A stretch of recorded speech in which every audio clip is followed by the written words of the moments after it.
ഗുളിക എന്ന് പറഞ്ഞ് എനിക്കൊരു ഗുളിക തന്നു, സ്ലീപ്പിംഗ് പിൽസ്. ആ ഗുളിക ഞാൻ അന്ന് കഴിച്ചതിന്റെ പേരിൽ ഞാൻ നന്നായി ഉറങ്ങി. അടുത്ത ദിവസം രാവിലെ 2 ഗുളികകൾ എനിക്ക് തന്നവര്, 2 ഗുളികകൾ. ഈ 2 ഗുളികയും ഞാൻ കഴിച്ചു. അത് കഴിച്ചതോടുകൂടി എനിക്ക് സംഭവിച്ചത് പ്രോപ്പറായിട്ട് ആലോചിക്കാൻ പറ്റാത്ത ഒരു സാഹചര്യത്തിലേക്ക് പോയി. എനിക്ക് എന്താ പറയാ, മൊത്തത്തിൽ ക്ഷീണിതനായി. വളരെ ക്ഷീണിതനായി ഞാൻ ആ കട്ടിൽ ഇരിക്കുകയും സ്വാഭാവികം ഞാൻ ഉറങ്ങി പോവുകയും ചെയ്തു. ഞാൻ എണീക്കുന്നത് വൈകുന്നേര സമയമാണ്. സമയം അറിയില്ല, കാരണം അവിടെ ക്ലോക്കോ മറ്റു കാര്യങ്ങളോ ഒന്നും ഇല്ല ആ മുറിക്കകത്ത്.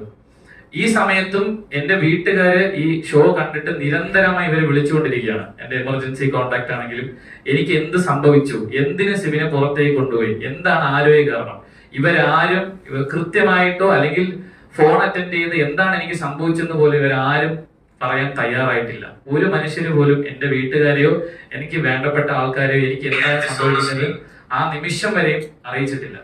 അതിനുശേഷം ഉണ്ടായതെന്ന് പറഞ്ഞു കഴിഞ്ഞാൽ വൈകുന്നേരം വീണ്ടും ഇതുപോലെ 2 ഗുളിക കൊണ്ടുവന്നു. അപ്പൊ ഞാൻ പറഞ്ഞു, ഞാൻ ഈ ഗുളിക കഴിക്കില്ല, പ്രിസ്ക്രിപ്ഷൻ ഇല്ലാതെ ഞാൻ ഈ ഗുളിക കഴിക്കില്ല എന്ന് പറഞ്ഞു. അതിന്റെ പേരിൽ ആ കൂടെ ഉണ്ടായിരുന്ന ആൾ അവരുടെ ഹയർ അതോറിറ്റീസിനെ ബന്ധപ്പെട്ടിട്ട് അതിന്റെ പ്രിസ്ക്രിപ്ഷൻ മൊബൈലിലേക്ക് മേടിച്ചിട്ട് എനിക്ക് കാണിച്ചു. ആ മൊബൈലിൽ ഞാൻ വായിച്ച പ്രിസ്ക്രിപ്ഷനിൽ എന്റെ കണ്ടീഷനായിട്ട് ആ ഡോക്ടർ മെൻഷൻ ചെയ്തിരുന്നത് അക്യൂട്ട് സ്ട്രെസ് എന്നാണ്.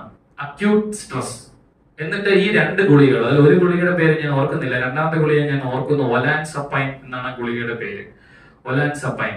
ഈ ഒലാൻസപ്പൈൻ മരുന്ന് എന്തിനാണ് ഉപയോഗിക്കുന്നത് ഞാൻ എന്റെ കൂടെയുള്ള ആ പയ്യനോട് ഗൂഗിൾ ചെയ്ത് ഒന്ന് പറയാൻ പറഞ്ഞു. അപ്പൊ അദ്ദേഹം അത് ഗൂഗിൾ ചെയ്യുകയും അത് സ്കീസോഫ്രീനിയ എന്ന് പറയുന്ന മാരകമായ രോഗത്തിന് കൊടുക്കുന്ന ഗുളികയാണെന്ന് ഞാൻ മനസ്സിലാക്കി. ഈ സ്കീസോഫ്രീനിയ അല്ലെങ്കിൽ ബൈപോളർ ഡിസോർഡർ, ഈ 2 അസുഖങ്ങളും നിശ്ചയിക്കണമെങ്കിൽ മിനിമം, ഞാനൊരു മെഡിക്കൽ വിദഗ്ധനുമായി സംസാരിച്ചപ്പോൾ മനസ്സിലാക്കിയത്, ഈ അസുഖം ഡിറ്റർമിൻ ചെയ്യണമെങ്കിൽ മിനിമം 6 മാസത്തെ കൺസൾട്ടേഷൻ വേണം, ഏറ്റവും മിനിമം. പിന്നെ ഡെയിലി ലൈഫ് ജീവിക്കാൻ പറ്റില്ല. ഈ അസുഖമുള്ള ഒരു മനുഷ്യന് ഡെയിലി ലൈഫ് ജീവിക്കാൻ പറ്റില്ല. അത്തരത്തിൽ ബുദ്ധിമുട്ടുണ്ടാക്കുന്ന സൈക്യാട്രിയിലെ ഏറ്റവും എക്സ്ട്രീം ആയിട്ടുള്ള ഒരു രോഗമാണ് സ്കീസോഫ്രീനിയ. ആ സ്കീസോഫ്രീനിയ കൊടുക്കുന്ന മരുന്നാണ് ഇതെന്നും ഇത് എനിക്ക് കഴിക്കേണ്ട സാഹചര്യം ഇല്ലെന്ന് ഞാൻ മനസ്സിലാക്കി ഞാൻ കഴിക്കില്ല എന്ന് അവരോട് പറഞ്ഞു. ഇത് കഴിക്കാൻ പറ്റില്ല എനിക്ക് എന്ന് ഞാൻ പറഞ്ഞു. അപ്പോൾ എന്റെ കൂടെയുള്ള ആൾ അവരുടെ ഹയർ അതോറിറ്റീസിനെ അറിയിക്കുന്നു, സിബിൻ ഇത് കഴിക്കില്ല എന്ന് പറയുന്നു. തിരിച്ച് എനിക്ക് കിട്ടിയ മറുപടി ഇതാണ്: ഇത് കഴിച്ചില്ല എങ്കിൽ നിങ്ങൾക്ക് മത്സരത്തിനുള്ളിലേക്ക് തിരിച്ച് പ്രവേശിക്കാൻ പറ്റില്ല, പുറത്തു പോകാൻ പറ്റില്ലെന്ന് അവർ ഓൾറെഡി പറഞ്ഞു കഴിഞ്ഞു. മത്സരത്തിനുള്ളിലേക്ക് തിരിച്ച് പ്രവേശിക്കണമെങ്കിൽ ഈ മരുന്ന് നിർബന്ധമായും കഴിക്കണം എന്ന് പറഞ്ഞു.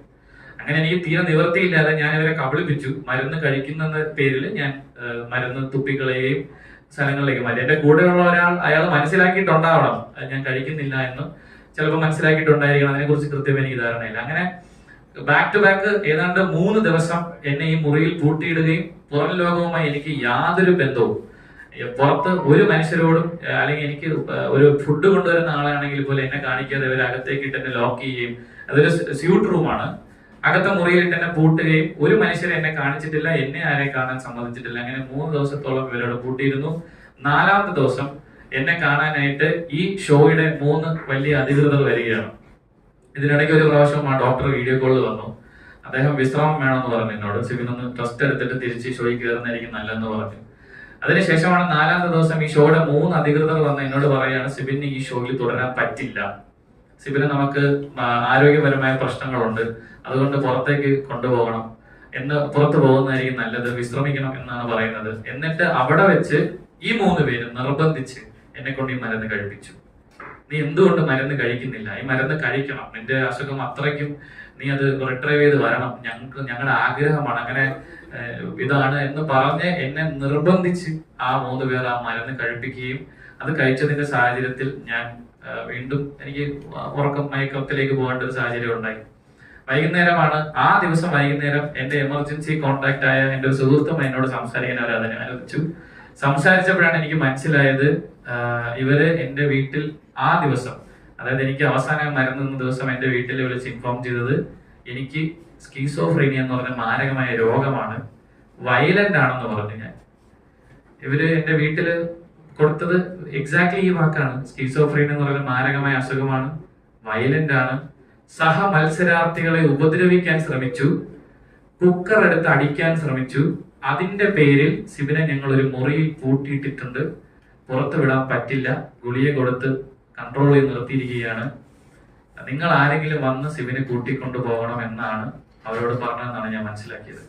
അത് ആ ഫോൺ കോൾ കഴിഞ്ഞപ്പോൾ എനിക്ക് മനസ്സിലായി, ഇവർക്ക് എന്നോട് എന്തോ ഒരു കോൺസ്പിറസി, എന്തോ ഒരു പ്ലാൻ ചെയ്തുള്ള ഒരു ആക്രമണം എനിക്കെതിരെ നടക്കുന്നുണ്ടെന്ന് മനസ്സിലായി.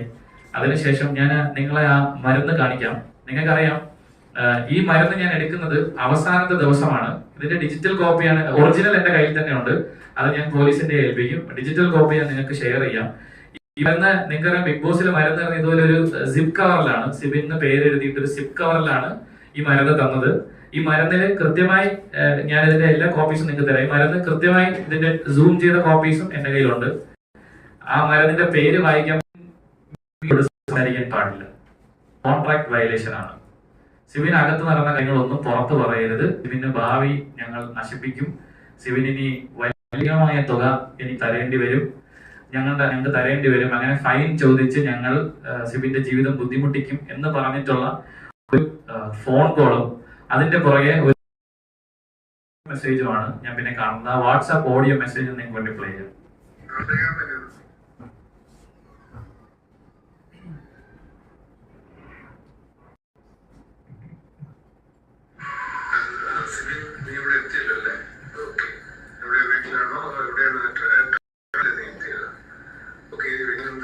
മെസ്സേജ് അയക്കുന്നു പറഞ്ഞാല് ഒരു കാരണവശാലും മീഡിയയുമായിട്ടും കൊടുക്കാൻ പാടില്ല. എയർപോർട്ടിൽ വന്നപ്പോൾ തന്നെ എന്താ പറഞ്ഞതെന്ന് ഞാൻ കേട്ടു. അത് തന്നെ ഒട്ടും അവിടെ വെച്ച് തന്നെ അത് അവോയ്ഡ് ചെയ്യേണ്ടതായിരുന്നു. അല്ലെങ്കിൽ നാളെ ഒരു മീഡിയയോട് പോലും സംസാരിക്കാൻ പാടില്ല. വളരെ ക്ലാരിറ്റിയോടെ കോൺട്രാക്റ്റിലുള്ളതാണ്. അങ്ങനെ ചെയ്തത് ബ്രീച്ച് ഓഫ് കോൺട്രാക്ട് ആണ്. അങ്ങനെ ഒരു സംഗതി ചെയ്ത് കഴിഞ്ഞാൽ പിന്നെ അത് അതിൻ്റെതായ രീതിയിലായിരിക്കും പിന്നെ കാര്യങ്ങൾ മുന്നോട്ട് പോകുന്നത്. സോ നിങ്ങളോട് പ്രത്യേകം പറയാൻ ഒന്നുകൂടെ, വളരെ സെൻസിറ്റീവ് ആണ്. ഒരു കാരണവശാലും ഒരു ഇന്റർവ്യൂ പാടില്ല കേട്ടോ. ഓക്കെ, നാളെ ഫ്രീ ആകുമ്പോൾ എന്നെ ഒന്ന് വിളിക്കാം. Thank you, good night. ഇതാണ് ഓഡിയോ. ഇതുപോലെ അദ്ദേഹം ഇതുപോലെ പല കോളുകളും, അതായത് ഇപ്പൊ എന്റെ ഒരു വീഡിയോ ബൈറ്റ് പുറത്തു വരികയാണെങ്കിൽ ആ വീഡിയോ ബൈറ്റ് എനിക്ക് വാട്സാപ്പിൽ അയച്ചു തന്നിട്ട് അതിന്റെ പുറകെ ഒരു ഓഡിയോ സന്ദേശവും അതിന്റെ പുറകെ പുള്ളി എന്നെ ഒരുപാട് പ്രാവശ്യം വിളിക്കാറുണ്ടായിരുന്നു. അത് ഞാൻ നിങ്ങളെ കാണിക്കാം. അദ്ദേഹത്തിന്റെ പേര് തൽക്കാലം ഞാൻ പുറത്ത് പറയുന്നില്ല, കാര്യം ഇതിന്റെ FIR രജിസ്റ്റർ ആയി FIRന്റെ കോപ്പി ഞങ്ങളുടെ കയ്യിൽ കിട്ടുമെങ്കിൽ ഞങ്ങൾ നിങ്ങളോട് ഷെയർ ചെയ്തായിരിക്കും ഇമ്മീഡിയറ്റ്ലി. അതിന്റെ ആവശ്യമായിട്ട് ഞാൻ നാളെ ഇത് പോകുന്നുണ്ട് ചെന്നൈയിലേക്ക്. അത് കഴിയുമ്പോഴേക്ക് FIR കോപ്പി കിട്ടും. അത് ഉറപ്പായും മാധ്യമങ്ങളിലൂടെ നിങ്ങളുടെ ഡിജിറ്റൽ നിങ്ങളുടെ കയ്യിലേക്ക് ഞാൻ FIRന്റെ കോപ്പി ഷെയർ ചെയ്യാം. അപ്പൊ അതിൽ ഇദ്ദേഹത്തിന്റെ പേര് കൃത്യമായിട്ടുണ്ടായിരിക്കും. ഇത് ഞാനൊന്ന് കാണിക്കാം പുള്ളി എന്താണ് എനിക്ക് അയക്കുന്ന മെസ്സേജസ്. ഇവര് വാട്സാപ്പിലേ വിളിക്കാറുള്ളൂ കേട്ടോ. ഇവര് നോർമൽ കോൾ വിളിക്കാറില്ല. കാര്യം വാട്സാപ്പിൽ വിളിച്ചു കഴിഞ്ഞാൽ നമുക്ക് വോയിസ് കോൾ റെക്കോർഡ് ചെയ്യാൻ പറ്റില്ല. അതുകൊണ്ട് ഇവര് എന്നെ വിളിക്കുന്നത് നോർമൽ കോൾ വിളിക്കാറില്ല, വാട്സാപ്പിലാണ് വിളിക്കുന്നത്. ഞാനൊന്ന് കാണിക്കാം. ഇത് എന്റെ ഒരു ഇന്റർവ്യൂ ബൈറ്റ് വരികയാണെങ്കിൽ ആ ഇന്റർവ്യൂ ബൈറ്റ് എനിക്ക് ഇങ്ങനെ എടുത്ത് അയക്കും. അതിന്റെ താഴെ ഒരു മെസ്സേജ് ഉണ്ടാവും. അത് കഴിഞ്ഞ് പിന്നെ ബാക്ക് ടു ബാക്ക് ഇദ്ദേഹം ഫോൺ ചെയ്യും. കഴിയുന്നതും കോൾസ് ഒക്കെ ഞാൻ ഇഗ്നോർ ചെയ്യാറുണ്ട്. എന്നാലും പുള്ളി ബാക്ക് ടു ബാക്ക് എന്നെ വീണ്ടും ഇതുപോലെ ഓരോ ഓഡിയോ മെസ്സേജ് അയച്ച് ത്രെറ്റനിങ് ഓഡിയോ മെസ്സേജസ് ആണ്. ഇത് ഞാൻ നിയമപരമായിട്ടുള്ള പ്രശ്നങ്ങളുള്ളതാണ് ഇപ്പൊ പ്ലേ ചെയ്യാത്തത്. കാര്യം ത്രെറ്റൻ കേസും ഇതിന്റെ പുറകിലുള്ളത് കൊണ്ട് അതിന് വേണ്ടിയിട്ട് ഒരു ഡിഫൻസ് സെറ്റ് ചെയ്യാതിരിക്കാനാണ് നമ്മൾ പ്ലേ ചെയ്യാതിരിക്കുന്നത്. ബാക്ക് ടു ബാക്ക് എന്റെ ഓരോ ഏത് മീഡിയ, ഇപ്പൊ ഞാൻ ഇത് ലുലു മോളിൽ കൊടുത്ത ഒരു ചെറിയൊരു ബൈറ്റ് ആണ്, അത് വെച്ച് വരെ എന്നെ ത്രെറ്റൻ ചെയ്തിട്ടുണ്ട്. എന്തിനാണ് ഇങ്ങനെ സംസാരിക്കാം, നീ 100ാമത്തെ ദിവസം നീ എന്ത് പറയും, നീ എന്താണ് ചെയ്യാൻ പോണത്, നിനക്കൊരു ജീവിതമില്ലേ, അങ്ങനെ പറഞ്ഞ് പല രീതിയിലുള്ള ഇത്രയും ബാക്ക് ടു ബാക്ക്. ഈ അടുത്ത ദിവസം ഞാൻ ടു ബി എക്സാക്ട് ഞാൻ മൂവി വേൾഡ് ഒരു ഇന്റർവ്യൂ കൊടുക്കുന്ന ദിവസം വരെയും ഇവരെന്നെ വിളിച്ചുകൊണ്ടിരുന്നത്. അതിനുശേഷമാണ് ഇവരുടെ വിളി നിന്നത്. അപ്പൊ ഇങ്ങനെ ബാക്ക് ടു ബാക്ക് ത്രെറ്റനിങ് എനിക്ക് മാത്രമല്ല എന്റെ ചുറ്റുമുള്ളവരെ വിളിക്കാറുണ്ട്. എന്റെ സുഹൃത്തുക്കളെ വിളിച്ച് പറയുന്നത് സിബിനൊരു ജീവിതമില്ലേ, അവനോട് പറഞ്ഞ് മനസ്സിലാക്കണം, അവനെ ഞങ്ങൾ ബ്ലാക്ക് ലിസ്റ്റ് ചെയ്തിരിക്കുകയാണ്. പിന്നെ കൂട്ടുകാർക്കുള്ള ത്രെറ്റ് ഇതാണ്, അവനുമായി സഹകരിച്ചാൽ നിങ്ങളെയും ബ്ലാക്ക് ലിസ്റ്റ് ചെയ്യും, നിങ്ങളും ഇനി മീഡിയയിൽ വർക്ക് ചെയ്യില്ല, ഭീമമായ തുക അവനിൽ നിന്ന് ഞങ്ങൾ നഷ്ടപരിഹാരം മേടിക്കും. അങ്ങനെയുള്ള ത്രെറ്റനിങ്ങും ഇതിന്റെ പിന്നിൽ ഉണ്ടായിട്ടുണ്ട്. ഇനി ഇതിന് കഴിഞ്ഞ് അടുത്ത സംഭവിച്ചതെന്ന് പറഞ്ഞാൽ ഇദ്ദേഹത്തിന് എന്റെ അടുത്ത് ദേഷ്യം വരാനുള്ള കാര്യം, ഇദ്ദേഹം തന്നെ എനിക്ക് ഒരു നിശ്ചിത ഫീസ് ആദ്യം ഈ പേയ്മെന്റ് തീരുമാനിച്ചിരുന്നു, ഒരു എമൗണ്ട് തീരുമാനിച്ചിരുന്നു. അതിന്റെ 50% ഇദ്ദേഹത്തിന് കൊടുത്താൽ മാക്സിമം ദിവസം എന്നെ അവിടെ നിർത്തി തരാമെന്ന് ഇയാൾ പറഞ്ഞിരുന്നു. ഇതാണ് നിന്റെ പേയ്മെന്റ്, ഒരു തുക പറഞ്ഞിട്ട് അതിന്റെ പകുതി പൈസ തരാമെങ്കിൽ മാക്സിമം ദിവസം ശിവനെ അവിടെ നിർത്തിത്തരാം എന്ന് എന്നോട് പറഞ്ഞു. ഞാൻ അത് പറ്റില്ല, അത് അങ്ങനെ സാഹചര്യം ഇല്ല, അതിന്റെ ആവശ്യമില്ല സാറെന്ന് ഞാൻ പറഞ്ഞു.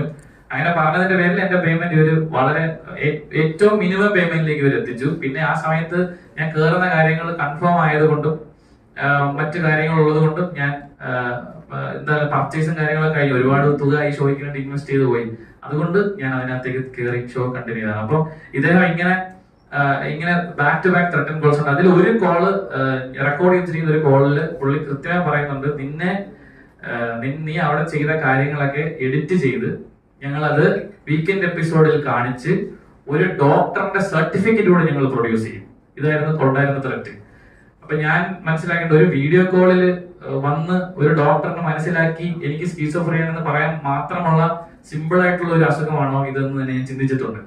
ആ രീതിയിൽ വരെ ഇദ്ദേഹം എന്നെ ത്രെട്ടൻ കോൾ ചെയ്തിട്ടുണ്ട്. എന്നെ വീട്ടുകാരെ ഇദ്ദേഹം ഇവരാരും കൃത്യമായി ഇൻഫർമേഷൻ കൊടുത്തിട്ടില്ല. അങ്ങനെ ബാക്ക് ടു ബാക്ക് ത്രെറ്റ് വന്ന് അവസാനം നിവൃത്തിയില്ലാതെയാണ് ഞാൻ ഇതൊരു നിയമപരമായി നേരിടാം എന്ന് പറയുന്ന ഒരു കാര്യത്തിലേക്ക് എത്തിച്ചേർന്ന് നിയമോപദേശം കൃത്യമായി ലഭിച്ചു. അതിന്റെ പേരിലാണ് ഞങ്ങൾ കേസ് കൊടുക്കാനായിട്ട് തമിഴ്നാട്ടിൽ പോയത്. ഞങ്ങൾ തമിഴ്നാട്ടിൽ ചെന്ന് ഇതിന്റെ കൺസേൺ സ്റ്റേഷനായ നസറപ്പട്ട് സ്റ്റേഷൻ, അവിടെ ഞങ്ങൾ പരാതി കൊടുക്കാൻ ചെന്നപ്പോൾ തന്നെ ഞങ്ങൾ പരാതി അവർ സ്വീകരിച്ചില്ല. ആ SHO കൃത്യമായി ഇവരുടെ കൺട്രോളിലാണ് ആ സ്റ്റേഷൻ എന്ന് ഞങ്ങൾക്ക് മനസ്സിലായി. കാരണം ഞങ്ങൾ എത്തി, ഞങ്ങളുടെ ഇൻഫർമേഷൻസ് ഒക്കെ കളക്ട് ചെയ്ത് ഇത് ഏത് ഷോയാണ്, ഇത് ഏത് ചാനലാണെന്ന് ചോദിച്ചതിന് ശേഷം മാത്രമാണ് ഞങ്ങൾ SHO കാണാൻ വന്നത്. അദ്ദേഹം പറഞ്ഞത് പരാതി സ്വീകരിക്കില്ല, പരാതി എടുക്കില്ല. അപ്പം അദ്ദേഹം ഇതിന്റെ നിയമവശങ്ങൾ പറഞ്ഞ് പരാതി സ്വീകരിച്ച് റെസീപ്റ്റ് ചോദിച്ചപ്പോൾ അദ്ദേഹം പറഞ്ഞു തരാൻ പറ്റില്ല, നിങ്ങൾ വേണമെങ്കിൽ DGPക്ക് പരാതി കൊടുത്തോന്ന് പറഞ്ഞു, ACPക്ക് പരാതി കൊടുത്തോന്ന് പറഞ്ഞു. അങ്ങനെ ഞങ്ങൾക്ക് അവിടെ നീതി കിട്ടില്ലെന്ന് മനസ്സിൽ ഞങ്ങൾ പുറത്തിറങ്ങിയപ്പോ ഞങ്ങൾ അവിടെ നിന്നും ഒരു ഇന്നോവ കാർ ഫോളോ ചെയ്യുന്നു. അപ്പൊ ഫോളോ ചെയ്യുന്ന മനസ്സിലാക്കി തൊട്ടടുത്തുള്ള ഒരു കോടതിയിലേക്ക് ഞങ്ങൾ വണ്ടി കയറ്റി. അടുത്ത മജിസ്ട്രേറ്റിനെ കാണാനായിരുന്നു ഞങ്ങളുടെ ഉദ്ദേശം. അവിടെ എത്തിയപ്പോൾ ആ വണ്ടിയിൽ നിന്ന് വന്ന 4 പേരുണ്ടായിരുന്നു. അതിൽ ഒരാളെ ഞാൻ ഐഡന്റിഫൈ ചെയ്തിട്ടുണ്ട്. അയാളുടെ പേര് ജീവ എന്നാണ്. ഈ ജീവ എന്ന് പറയുന്നത് എന്റമോൾ ഷൈന്റെ ഒരു സ്റ്റാഫാണ്. ഫോട്ടോ കാണിക്കുന്നില്ല, ഫോട്ടോ എന്റെ കയ്യിലുണ്ട്, അദ്ദേഹത്തിന്റെ ഡീറ്റെയിൽസും ഫോൺ നമ്പറും ഒക്കെ എന്റെ കയ്യിലുണ്ട്. ജീവയാണ് എന്നാണ് അയാളുടെ പേര്. അയാൾ എന്റമോളുടെ സ്റ്റാഫാണ്. അയാളെ ഞാൻ നേരിട്ട് അങ്ങോട്ട് പോയി ഞാൻ സംസാരിച്ചു, എന്താണ് ഇവിടെ എന്ന് ചോദിച്ചപ്പോൾ പുള്ളി വേറൊരു കള്ളം പറഞ്ഞത്. കള്ളമാണെന്ന് എനിക്ക് മനസ്സിലായി. കാര്യം ആ സമയത്ത് ആ കോടതിയിൽ അങ്ങനെ ഒരു കാര്യം ചെയ്യാൻ പറ്റില്ല. അപ്പോ അതിനുശേഷം അവിടെ ഉണ്ടായിരുന്ന ഒരു അഡ്വക്കേറ്റ് ഞങ്ങളെ വന്ന് കണ്ടിട്ട്, നിങ്ങൾക്ക് ലോക്കൽ ത്രെറ്റ് ഉണ്ട്, ഇവിടെ നിൽക്കണ്ട, നിങ്ങൾ ഇവിടുന്ന് പോകുന്നതാണ് നല്ലതെന്ന് പറഞ്ഞു. ഞങ്ങൾ അന്നേ ദിവസം അവിടെ നിന്ന് പോയി. അടുത്ത ദിവസമാണ് ഞങ്ങൾ DGPക്ക് പരാതി കൊടുത്തത്. DGP ആ പരാതി കേൾക്കുകയും കൃത്യമായി നടപടി എടുക്കാമെന്ന് ഉറപ്പുവരും. DGPക്ക് ഞങ്ങൾ തമിഴ്നാട് DGPക്ക് കൊടുത്ത പരാതിയുടെ റെസീറ്റാണിത്. ആ പരാതിയിന്മേൽ കൃത്യമായ ആക്ഷൻസ് എടുത്തിട്ടുണ്ട്. ആ ആക്ഷന്റെ ഭാഗമായിട്ടാണ് എന്നെ ഇന്നലെ വിളിച്ച് നിങ്ങളുടെ കേസിന് നമ്പർ ആയിട്ടുണ്ട്, സ്റ്റേറ്റ്മെന്റ് തരാനായിട്ട് ചെന്നൈയിൽ വരണമെന്ന് പറഞ്ഞത്. അപ്പം ഞാനിത് പബ്ലിക്കിൽ ടേക്കപ്പ് ചെയ്യാനുള്ള കാരണം എന്ന് പറഞ്ഞു കഴിഞ്ഞാൽ, ഈ ബിഗ് ബോസ് എന്ന് പറഞ്ഞ ഷോ ഹ്യൂമൻ റൈറ്റ്സിന്റെ 100% ഹ്യൂമൻ റൈറ്റ്സ് വയലേഷൻ ആണ്.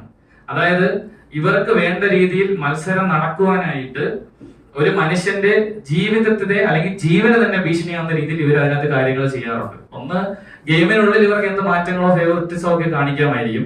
പക്ഷെ ഒരു മനുഷ്യന്റെ എന്താ പറയാ സ്വഭാവം മറ്റു രീതിയിൽ ഇവര് എഡിറ്റിംഗിൽ മാനിപ്പുലേറ്റ് ചെയ്ത് ചിത്രീകരിക്കുന്നു.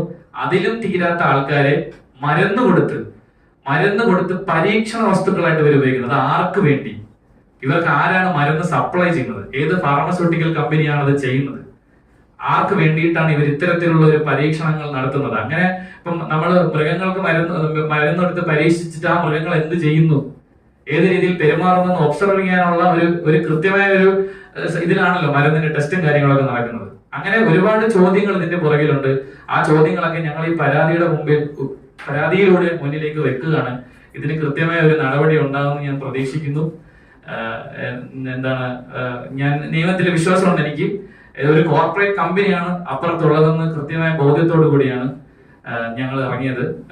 നീതി ലഭിക്കുമെന്ന് പൂർണ്ണമായ ബോധ്യമുണ്ട്. അത് മാത്രമല്ല, എനിക്ക് ജനങ്ങളിലേക്ക് ഇത് എത്തിക്കണം, എല്ലാവരും അറിയണം. ഒരു ഷോയുടെ മറവിൽ ഇവര് കാണിക്കുന്ന ഈ പറയുന്ന ഹ്യൂമൻ റൈറ്റ്സ് വയലേഷൻ, ഒരു മനുഷ്യന്റെ ജീവന് പോലും യാതൊരു ഒരു വിലയും കൊടുക്കാത്ത രീതിയിലാണ് ഇവർ കാര്യങ്ങൾ ചെയ്യുന്നത്. എന്തിന് എന്റെ അച്ഛൻ വയ്യാതായി, അദ്ദേഹത്തിന് ഹാർട്ട് ഓപ്പറേഷൻ ആണെന്നുള്ള കാര്യം എന്നെ അറിയിക്കണമെന്ന് പറഞ്ഞപ്പോൾ പോലും ഇവര് സമ്മതിച്ചില്ല.